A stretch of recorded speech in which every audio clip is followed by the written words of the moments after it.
Obtaining an identification card provides the ability to become a part of society, like voting, getting a job, making a bank account, or traveling at airports. These things might seem small or even too big to even think about, but it is a huge step into gaining independence in the adult world. First, what is the difference between an identification card and a driver's license?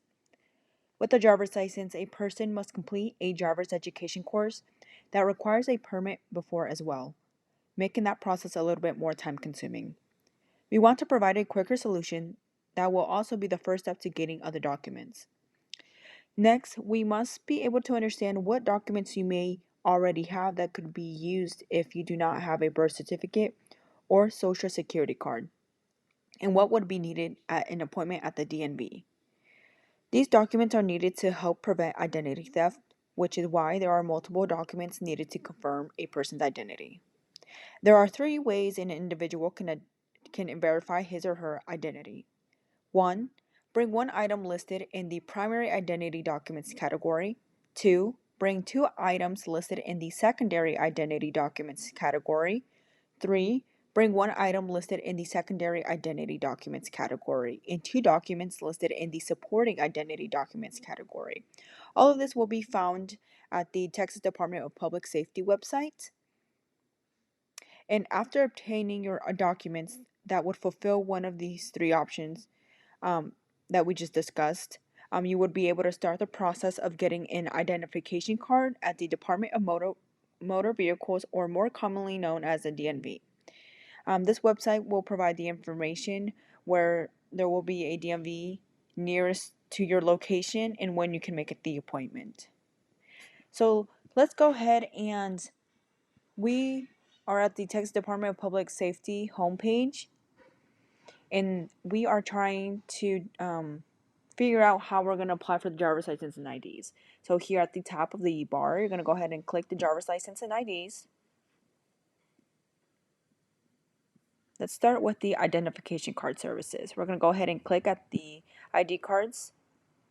Now, how to apply for a Texas identification card. So here are the steps, and it explains to you what you need to apply for the ID card.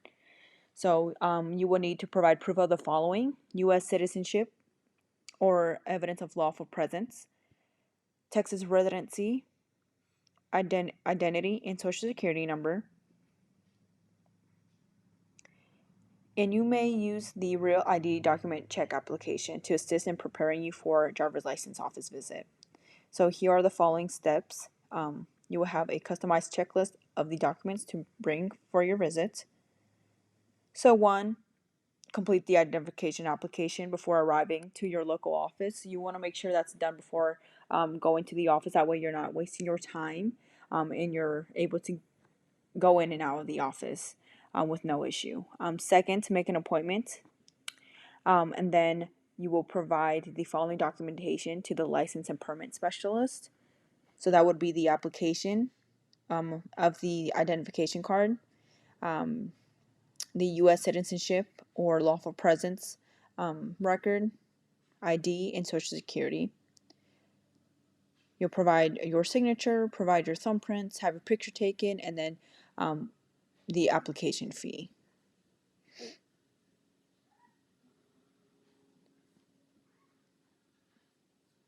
Now here on the ID card menu, you will see there are other options. So renew an ID card, replace an ID card, change your address, out-of-state renewal, and all of this here. Let's go ahead and click on this one. It will give you the how-to of each of these options here. So let's go to the home menu, go back to the driver's license requirements. Now it's almost similar to applying for an ID, but the difference is you will have to take a test in order to obtain your driver's license. So again, you will have to provide the U.S. citizenship or evidence of lawful presence, your identification card, social security, and then you will also have to provide evidence of Texas vehicle registration for each vehicle you own. So, more so specifically, what car you will be driving at the driver's test. You want to make sure everything is under your name, and you're able to drive that car. Um, and then proof of insurance for the car that you'll be using to take your test.